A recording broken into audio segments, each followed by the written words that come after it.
Infantil. Que bom estar aqui com os irmãos esta manhã, que alegria rever pessoas queridas e estar aqui na companhia dos irmãos e ser abençoado por tudo que já aconteceu aqui esta manhã. Bem, hoje nós vamos conversar um pouquinho sobre de que precisamos para fazer discípulos. Hoje, mais cedo, bem cedinho pela manhã, o pastor Alcenir já compartilhou com os irmãos acerca da nossa missão de fazer discípulos à luz de Mateus 28, 18 a 20. Quando o Senhor Jesus, prestes a ser assunto aos céus, deixou bem explícita qual seria a nossa missão. Uma missão a ser cumprida não apenas corporativamente, como um corpo, mas também individualmente, como discípulos dele. E é nessa perspectiva da missão de fazer discípulos que vamos refletir nesta manhã sobre o que precisamos fazer para fazer discípulos. Eu sei que essa igreja também tem desenvolvido pequenos grupos há algum tempo, durante esse período de pandemia, desafiador para todo mundo e retomando logo em seguida, não é?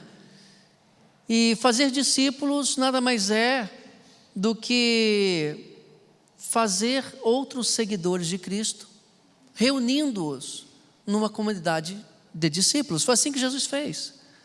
Na verdade, pequenos grupos é isso. Jesus não discipulou Pedro na segunda-feira, Tiago na quarta-feira, João na quinta. Ele os reuniu numa comunidade de discípulos, protótipo da própria igreja, onde eles aprendessem a se amar e a crescerem como seguidores dele. Mas como nós podemos fazer isso? Como nós podemos imitar Jesus nesse fazer discípulos que ele modelou?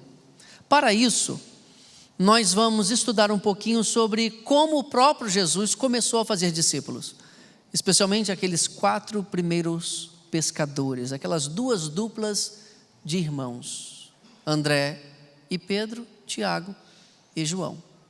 O que Jesus fez para começar a fazer discípulos? Essa é a pergunta dessa manhã, que nos traz essa grande resposta sobre o que nós também precisamos fazer. Para chegarmos a essas respostas, nós precisamos olhar alguns textos do Novo Testamento, conjugando-os cronologicamente, para entender como Jesus começou a fazer isso. E o primeiro texto que vamos olhar está em João capítulo 1, para o qual eu os convido a abrirem a Bíblia. João capítulo 1, a partir do verso 35. Acompanhe aí, por gentileza.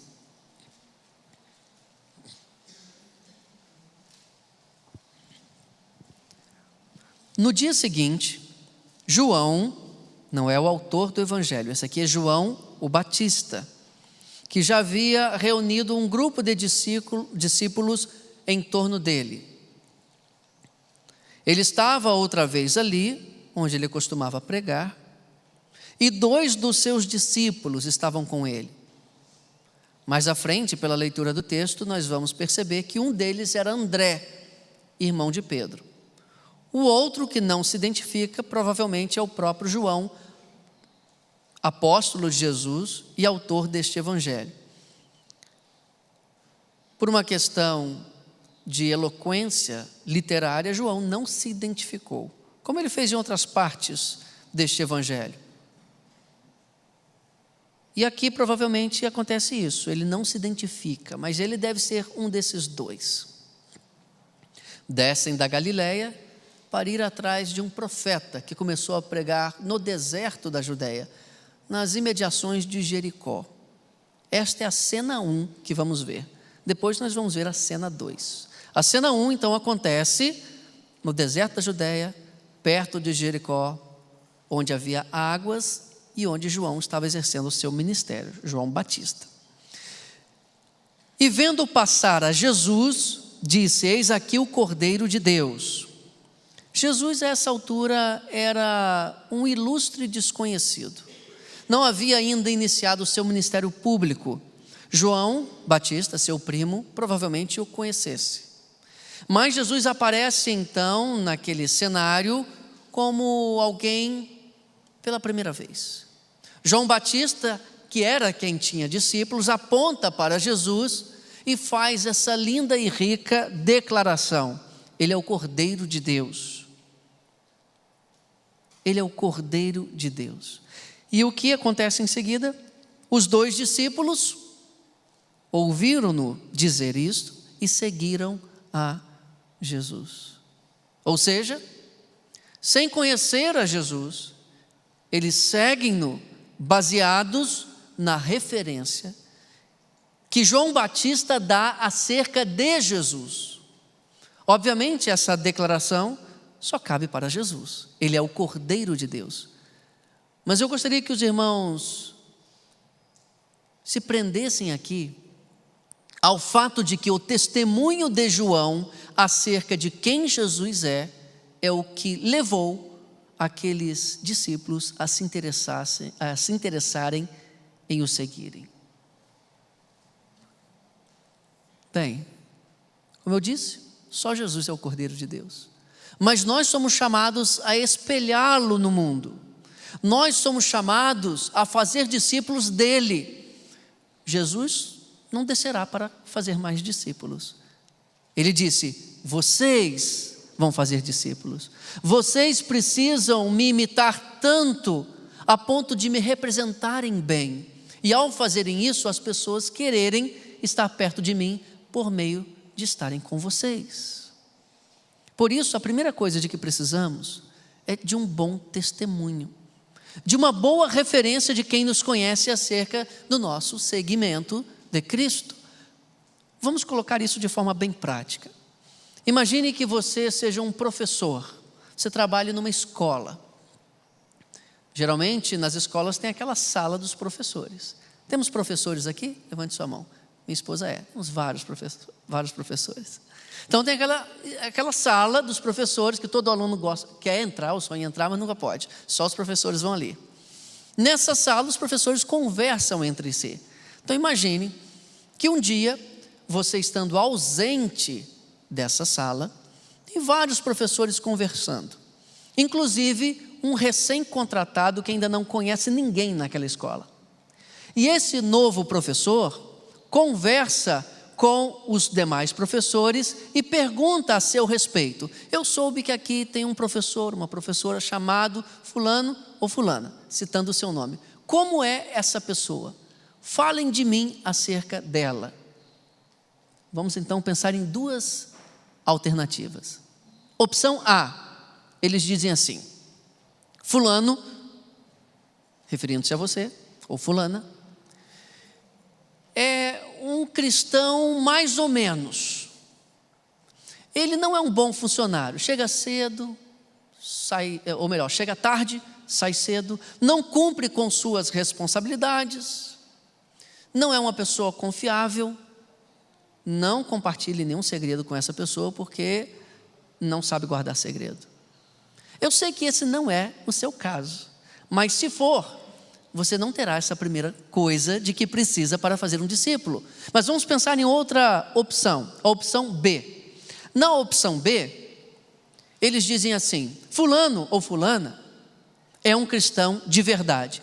Há outros aqui que se dizem cristãos, mas não é o caso dessa pessoa, porque este é um cristão verdadeiro. É uma pessoa honesta, verdadeira, bom funcionário. E se você quiser um bom conselho, é a melhor pessoa para você procurar. Porque certa vez eu estava passando uma dificuldade, conversei com ela, ela orou por mim. E foi muito precioso para resolver a minha dificuldade. Se esta é a sua realidade, eu creio que seja, você tem a primeira coisa para fazer um discípulo. Você imita Cristo e as pessoas percebem isso. É claro que pode haver injustiça, maledicência, mas geralmente essas coisas duram só um tempo. Deus coloca a verdade à tona e as pessoas percebem que aquilo era uma falsa acusação. Se você tem essa coisa de as pessoas até evitarem falar certas coisas perto de você, se elas, sem querer, soltam um palavrão, elas lhe pedem desculpas, é porque elas reconhecem que você anda com Deus. E então você tem a primeira coisa. Vamos para a segunda coisa, que está ainda em João capítulo 1, na sequência desse texto. O que acontece aqui em seguida? E os 2 discípulos ouviram-no dizer isto e seguiram a Jesus. Bem literal mesmo, seguir aqui não é se tornarem discípulos, é irem atrás. Jesus está caminhando e de repente ele olha para trás, tem aquelas 2 sombras assim atrás dele. E o que Jesus faz em seguida? Ele, vendo que eles o estavam seguindo, eles recebem a seguinte pergunta de Jesus: o que vocês estão procurando? O que vocês querem? Se nós temos a primeira coisa, ela vai chamar a segunda. Se nós espelhamos Cristo diante das pessoas, pessoas interessadas nele estarão à nossa volta. O que vocês querem? E aquelas pessoas, aqueles 2 discípulos de João, André e o provável João, perguntaram: Rabi, já querendo se matricular como discípulos de Jesus, não é? Porque Rabi quer dizer mestre. Onde moras? Onde o Senhor mora? Como é que a gente faz para estar perto de você? Como é que a gente faz para gastar tempo juntos? Como é que a gente faz para te conhecer melhor? Percebam o interesse deles? E qual foi a resposta de Jesus? Coloque aí, por favor. Leia aí só para você. Opção A: vamos marcar. Sabe essa história de vamos marcar que não acontece nunca? Geralmente quando você propõe alguma coisa para alguém, vamos comer alguma coisa, comer uma pizza, assistir um jogo, brincar, sei lá, qualquer coisa, e a pessoa fala, vamos marcar, parece um balde de água fria, não é? Parece que é aquela coisa que não vai acontecer, demora 2, 3 anos, 4 anos e nunca acontece. Foi isso que Jesus respondeu? Jesus disse o seguinte: venham ver agora, eu estou disponível, eu estou disposto a corresponder a esse interesse de vocês de andarem perto de mim. E então o texto diz: vinde e vede, venham e verão. Ou seja, é um convite para a própria vida. Venham e verão, venham e vocês conhecerão. Nós precisamos fazer esse tipo de convite às pessoas. Querem conhecer Deus? Vocês acham que isto que eu tenho e que vocês reparam vem de mim? Não. Venham comigo e vocês vão saber. Venham andar perto de mim e vocês vão conhecer esse Deus que eu sirvo. Foram e viram onde morava. É interessante porque Jesus era natural de onde? Ele nascera em Belém, mas ele fora criado onde? Lá na Galileia, em Nazaré. Era bem longe daqui. E aí Jesus desce também para estar ali com João Batista, que estava pregando no deserto, mas onde havia águas. E Jesus estava hospedado aonde? Não sabemos. Talvez na própria cidade de Jericó, mas como havia uma multidão atrás de João Batista, pode ser que ele não teria encontrado uma hospedaria, o que não seria a primeira vez para ele. Pode ser que ele estava numa espécie de acampamento improvisado, numa caverna, uma fogueira. Foi ali que ele os recebeu. Vem e vê onde eu estou, a minha vida. Eu não tenho nada para esconder. Entra no meu contexto. Se Jesus morasse aqui na Tijuca, seria: vem para o meu apartamento, vem para o meu sofá. Irmãos, a segunda coisa é dedicar tempo a discípulos potenciais. A primeira, ter um bom testemunho. Essa primeira vai suscitar interessados em Jesus. E a segunda coisa que completa a primeira é dedicar tempo a esses interessados. Envolver-se com eles, convidá-los para um relacionamento com você na sua casa, na sua vida, no seu sofá. Seu sofá é um sofá missionário? Seu apartamento é um apartamento missionário?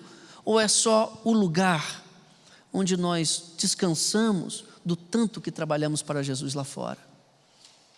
Aqui Jesus os convida para a sua casa. E eles ficaram com ele aquele dia. Segunda coisa, dedicar tempo às pessoas. Mas vamos para a terceira coisa. Para isso nós vamos precisar de Mateus, capítulo 4. Abre aí, por gentileza, Mateus 4. Percebam o que estamos fazendo? Vocês se recordam que esses 4 pescadores são os primeiros discípulos.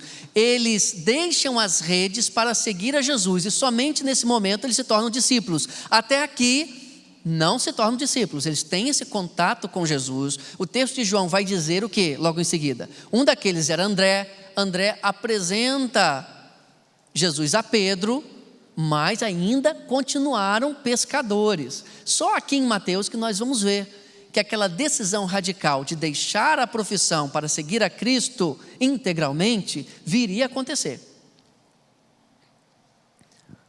Está aí em Mateus 4 comigo? Versículo 17. Desde então,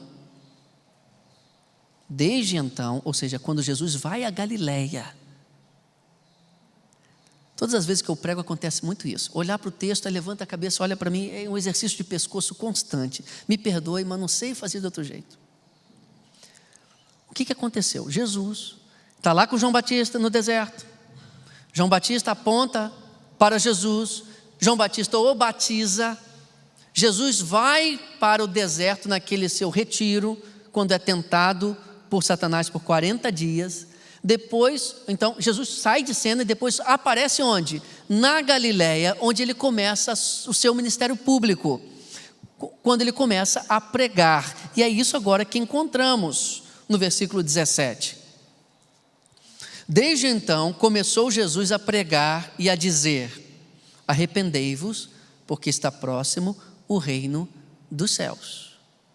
Não era só isso que ele dizia, mas Mateus, ao tentar resumir a tônica da pregação de Jesus, chegou a esse título, a esse lema, a esse tema: Jesus pregava o arrependimento. Versículo 18. E Jesus, andando junto ao mar da Galileia, viu a 2 irmãos, Simão, chamado Pedro, e André, seu irmão, que lançavam as redes ao mar porque eram pescadores. Esse lançaram as redes ao mar não é literal, aquele ato de lançar, mas sim a atividade da pesca como um todo. Nós vamos ver, com a ajuda de Lucas, que nesse momento, enquanto Jesus pregava, eles já estavam recolhendo as redes na praia para limpá-las. Mas a cena agora é a cena 2. A primeira, lá embaixo, perto de Jericó, deserto da Judéia. Agora nós já estamos na cena 2, na Galileia. Jesus está pregando, ele está diante de uma multidão, às margens do mar da Galileia. Arrependam-se, arrependam-se. Aqueles 2 discípulos estão ali. E Jesus olha para eles e faz esse convite do versículo 19: vinde após mim, e eu vos farei pescadores de homens. Então eles, deixando logo as redes, seguiram-no. Percebam, aqui eles se tornaram discípulos. Com a ajuda de Lucas, nós vamos ver que teve mais coisa nesse meio tempo aqui. O que Mateus coloca em 4 versículos, Lucas coloca em 11 versículos. Então Lucas é mais detalhado, Mateus é mais rápido. Pregação pública de Jesus sobre arrependimento, e aqueles homens recebem esse chamado e o acolhem. Agora pense comigo, se você fosse um desses discípulos, antes de tomar uma decisão dessas, você gostaria de se certificar antes de qual era a mensagem deste mestre que me convida a segui-lo. Então é muito provável que eles estavam ali ouvindo a mensagem do arrependimento, e baseados nesta mensagem eles perceberam: este é um profeta de verdade, ele é digno de ser acompanhado. O que ele fala vem de Deus, o que ele fala nos aproxima de Deus. E daí vem a terceira coisa de que precisamos para fazer discípulos. Além de ter um bom testemunho, dedicar tempo a discípulos potenciais, nós precisamos de uma linguagem de arrependimento. Precisamos pregar o arrependimento. Precisamos pregar um evangelho genuíno, que é muito mais do que oferecer às pessoas a promessa de uma vida melhor, mas convocá-las a se arrependerem e crerem em Jesus, ações sem as quais não podem ser salvas. Infelizmente, em algum momento do século XX, parece que essa pregação do arrependimento se tornou um pouco antipática demais, indigesta para um mundo mais sensível. E aí buscamos, muitas vezes, nós mesmos, tentar adaptar o evangelho para que ele fosse um pouquinho mais palatável. E eu quero ilustrar esse princípio com uma história que eu vou demonstrar para vocês, numa espécie de encenação. O irmão ali da câmera vai ter que me acompanhar. Imagine que nós estamos numa viagem de avião. Não sei quantos aqui já voaram de avião. Se não, imaginem que isso daqui é uma grande cabine de avião. Todos somos passageiros. E eu sou o comissário de bordo, que é uma espécie de versão masculina da aeromoça.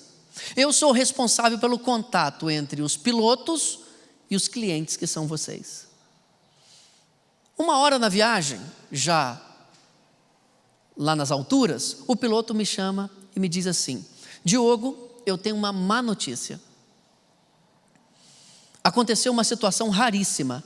Nós fizemos um cálculo errado do nosso combustível e não temos chance de chegar até o destino. O avião vai cair. E a não ser que algo seja feito, todos nós vamos morrer. Mas você tem uma missão a fazer. Debaixo do assento de cada passageiro tem um paraquedas. Só um parênteses. Não é isso, na verdade, tá? Quem voou de avião, quem não voou, sabe, não tem paraquedas debaixo do assento. É só para a minha história fazer sentido, então, por favor, me ajudem. Imaginem que no meu avião tem um paraquedas debaixo do assento, tá bom? Fecha o parênteses. A sua missão é fazer com que cada passageiro coloque o seu paraquedas, porque em determinado ponto da viagem, nós vamos abrir as portas e cada um vai ter que saltar para salvar a sua vida. Obviamente, usando o paraquedas. Tá bom, eu saio ali da cabine do piloto, pensando, como eu vou fazer isso? Se eu falar que o avião vai cair, as pessoas vão ficar desesperadas. Vou tentar uma outra estratégia. Vou chegar para uma passageira, já sei o que eu vou dizer. Tudo bem? Como é que é seu nome? Mariane. Mariane, eu sou o Diogo, eu sou o comissário de bordo e eu tenho uma oferta a te fazer. Primeiro, essa viagem está boa? Tá ótima. Claro, essa é a melhor companhia aérea, a mais responsável. Mas eu quero te fazer uma proposta que vai deixar a sua viagem ainda mais agradável. É só você usar essa mochila. Pode colocar. Quem já viajou de avião sabe que a poltrona é apertada, não é? Então, mas essa mochila vai ficar mais confortável. Repare bem. Está vendo? Os outros passageiros vão olhar para ela, mais ou menos como estão olhando agora. Olhe para trás. Ela deve ser maluca de usar um paraquedas ou uma mochila dentro do avião. Na verdade, esqueci de dizer. Aí dentro tem um paraquedas, mas não liga para isso não. Isso é detalhe. O importante é você usar a mochila. Beleza? Aí, que bom, ela colocou a mochila. Só que, com o passar do tempo, as pessoas estão achando ridículo. A mochila não deixou a viagem confortável. Pelo contrário, a coluna dela começa a doer. Com a primeira turbulência, o que ela tende a pensar? Contar uma historinha. Isso não é verdade. Eu vou abandonar a mochila. E ela deixa a mochila. E depois será muito mais difícil convencê-la a usá-la de novo. O que essa historinha mostra? Se as pessoas não forem até Cristo pelo motivo correto, a tendência delas é, aparecendo a primeira tribulação, os primeiros problemas, elas deixarem a Cristo. É claro que existem muitos motivos pelos quais as pessoas abandonam as igrejas, e as estatísticas mostram que esse número é assustador. Mas um desses motivos, creio eu, é que elas não ouviram o evangelho de verdade e não são convertidas. Claro que Jesus nos dá paz, Jesus nos dá alegria, mas nós sabemos que muitas vezes quando alguém se converte, as provas vêm. Jesus falou isso na parábola do semeador, não é? Se não tiver raiz forte, aquela plantinha morre. Mas a história continua. Eu vou tentar de novo. Bem, não deu certo com ela. Mas talvez se eu falar a verdade, o próximo passageiro vai usar a mochila. Tudo bem? Como vai? Tudo bem. Está gostando do voo? Tá muito bom. É claro, essa é a melhor companhia aérea. Ai, como é que eu falo isso agora? Bem, eu tenho que te contar uma coisa. É uma má notícia, mas não se apavore, porque em seguida vai ter uma boa notícia, tá bom? Aconteceu um problema muito raro, que foi um cálculo errado no combustível do avião e nós não teremos o suficiente para chegar ao destino final. E o avião vai... Entendeu? Ele vai cair. E se nada for feito, se estivermos ainda dentro do avião, nós vamos todos perder a vida. Mas tem uma saída. Em determinado momento, o piloto vai mandar a gente abrir as portas. E todos os passageiros vão poder saltar do avião para salvarem a vida. Mas aí eu quero te fazer uma pergunta, bem sincera. Você sabe voar? Não. Foi o que eu pensei. Então por isso você vai precisar do que eu tenho a oferecer, que é um paraquedas. Por favor, use. Tem uma cordinha aí. Conta até 10 e puxa e vai ficar tudo bem.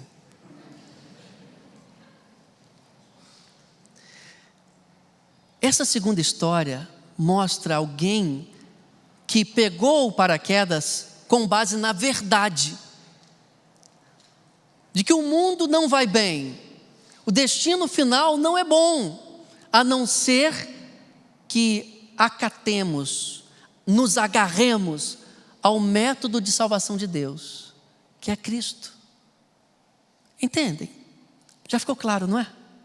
Esta é a mensagem de arrependimento, no qual as pessoas seguram Cristo como seu bem mais precioso, porque Ele é a única esperança. E aí, se na história, não é, começarem os problemas, as tribulações, Ele vai se agarrar mais ao paraquedas, não é? As pessoas podem olhar e achar ridículo. O que ela vai pensar? É porque elas não sabem a verdade ainda. Por isso elas estão rindo de mim. Obrigado pelos atores maravilhosos. Precisamos pregar um evangelho genuíno. Aqueles homens ouvem Jesus pregando, depois quando Jesus os convida, eles pensam, essa mensagem nos aproxima de Deus, e por isso nós vamos atrás dela. Mas vamos agora para Lucas capítulo 5, porque não acabou. Vamos ver a quarta coisa. Então lembra-se da primeira coisa, testemunho. Segunda coisa, dedicar tempo a discípulos potenciais. A terceira coisa, pregar o arrependimento, para aguçar nas pessoas o interesse de buscar a Deus. E agora a quinta coisa, ou melhor, quarta coisa, está no capítulo 5 de Lucas. 5, 1 a 11, não vou ler o texto inteiro. E aconteceu que apertando a multidão, vou ler ali a versão que vocês acompanham também. Aconteceu que Jesus estava junto ao lago de Genezaré, que é um outro nome para o mar da Galileia, e a multidão o apertava para ouvir a palavra de Deus. Esse texto corresponde ao que estava acontecendo em Mateus capítulo 4, versículo 17. É a mesma cena, essa é a mesma cena 2. A cena 1, vocês já viram, foi aquela, João Batista. A cena 2, agora nós estamos às margens do mar da Galileia. Jesus está pregando para a multidão. E o que ele pregava? Lucas não fala, mas com base em Mateus nós sabemos. Pregava o arrependimento. E aí o que acontece? ele vê 2 barcos junto à praia e os pescadores, havendo descido deles, estavam lavando as redes. Percebam? Estavam pescando. Mateus fala genericamente, pescando, mas não é no ato próprio, era no retorno da pescaria, lavando as redes, que é a parte mais chata de pescar, não é? Lavar os materiais, ainda mais nessa circunstância, quando eles não tinham pego nada. Jesus pede a Pedro para usar o seu barco como uma espécie de plataforma. Pedro aceita, porque não foi aqui que Pedro conhece Jesus pela primeira vez. Eles já tinham tido aquela conversa quando André o apresentara antes. Tá bom, Jesus usa o barco como púlpito. Percebam, Pedro está no contexto, Pedro está ouvindo. Quando Jesus termina de ministrar à multidão, Jesus então vai para o seu ministério particular ali com Pedro e o convida a pescar e recomenda que ele voltasse a pescar. Vocês conhecem a história. Pedro fala: Jesus, você é carpinteiro. Desculpa, eu não sei, o texto não diz, mas eu fico imaginando Pedro pensando, né? Desculpa, o senhor é carpinteiro, eu sou pescador, o mar não está para peixe, mas já que é o Senhor que está falando, eu vou pescar. E acontece o quê? A pesca maravilhosa. Aquele milagre, eram tantos peixes que o barco fica pesado demais, as redes quase se romperam. Agora salte para o verso 10. Quando o milagre acontece, Pedro fica maravilhado e Jesus lhe faz aquele convite de Mateus 4,19. Não temas, de agora em diante serás pescador de homens. E levando os barcos para a terra, deixaram tudo e o seguiram. Aqui eles se tornam discípulos. Mas o que acontece nessa história que nos ensina essa quarta coisa de que nós também precisamos para fazer discípulos? Jesus queria convencer Pedro a deixar de pescar peixes para pescar homens com ele. Deixar sua atividade secular para uma atividade missionária. Como Jesus faz para convencer Pedro a essa decisão? Bem, eu tenho formação jurídica, eu sou advogado também. Como advogado, eu gosto de pensar em argumentos convincentes. E olhando para esse texto, eu reparo que Jesus fez o contrário do que eu faria. Tem advogado aqui? Levanta a mão. Tem advogado?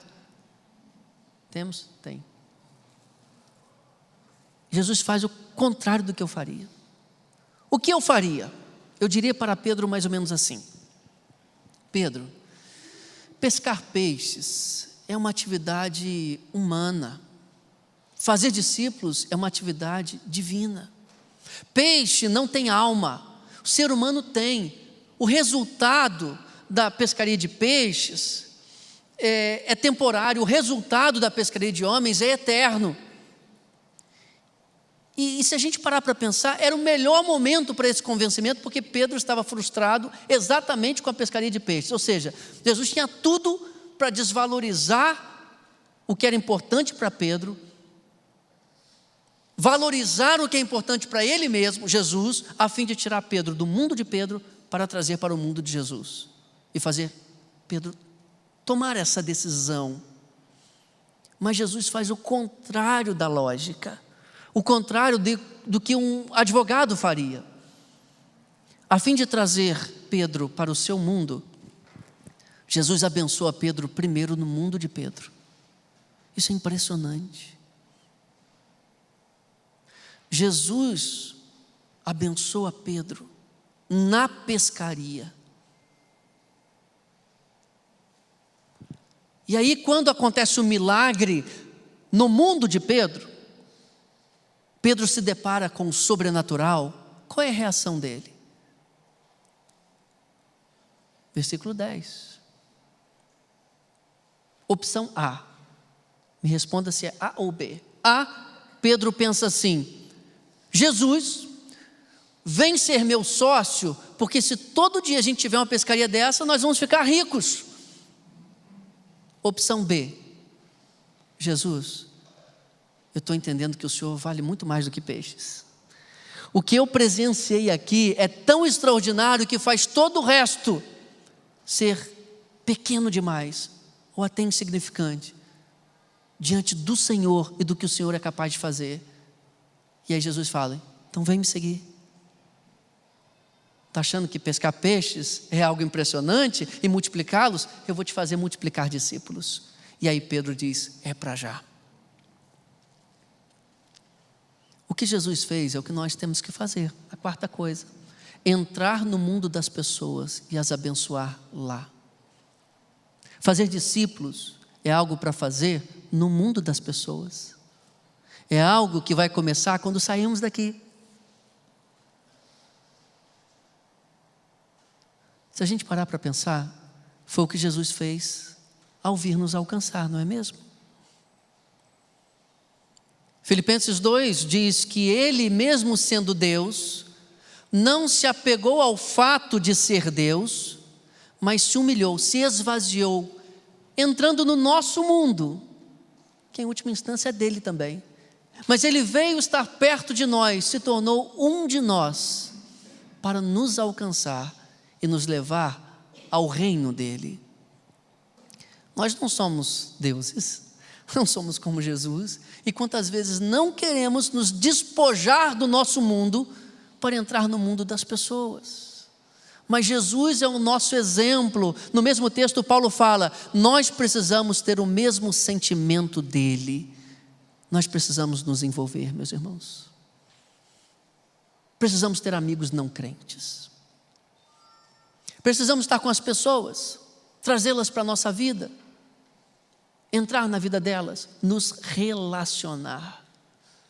Só que essas pessoas não crentes não têm uma vida certinha. Os casamentos não são ajustados. Elas não são limpinhas espiritualmente. É necessário um esvaziamento. Durante esses dias a juventude está lá, a juventude desta igreja lá em Madureira, ajudando a limpar a vida de pessoas que estão sujas, até mesmo no seu exterior. Mas muitas vezes as pessoas podem estar limpas no exterior, mas sujas por dentro. E Deus nos chama a nos envolver com essas pessoas, porque foi isso que Cristo fez. Talvez você, ao olhar essas coisas que estamos falando hoje, e ver o exemplo de Jesus, se sinta um pouco até desencorajado. Mas eu não sou como Jesus. Eu não tenho essa capacidade toda. Mas eu gostaria de lembrar-lhes que esse mesmo Jesus, que nos mandou ir e fazer discípulos, e que nos deu esse modelo do que deveríamos fazer, Ele nos deu a garantia de estar conosco todos os dias, até o fim. Ele disse que nós receberíamos o Espírito Santo, e com base nesse poder que o Espírito Santo dá, nós seríamos testemunhas. Meus queridos irmãos, nós podemos fazer discípulos com o poder do Espírito Santo. Ainda que não sejamos perfeitos, ainda que tenhamos nossas falhas, nós poderemos dizer para as pessoas: venham e vejam. Querem conhecer Jesus? Venham e vejam, eu mostro. Vamos orar? Pai querido, nos ajude a fazer discípulos como Jesus fez, discípulos dele, na verdade. Teu evangelho é relevante, por isso a tua igreja é relevante, Cristo é relevante, e nós que o imitamos também carregamos essa relevância conosco, não por nossa causa, mas por causa dele. Nos ajude, Senhor, a pelo poder do teu Espírito termos um testemunho que chame a atenção, dedicar tempo às pessoas interessadas, pregar um evangelho genuíno que traz arrependimento e nos envolvermos com as pessoas no mundo delas. E por isso nós te clamamos, Senhor, nos esvazia de nós mesmos e nos encha de ti, para que amemos as pessoas a este ponto, em nome de Jesus. Amém. Deus os abençoe.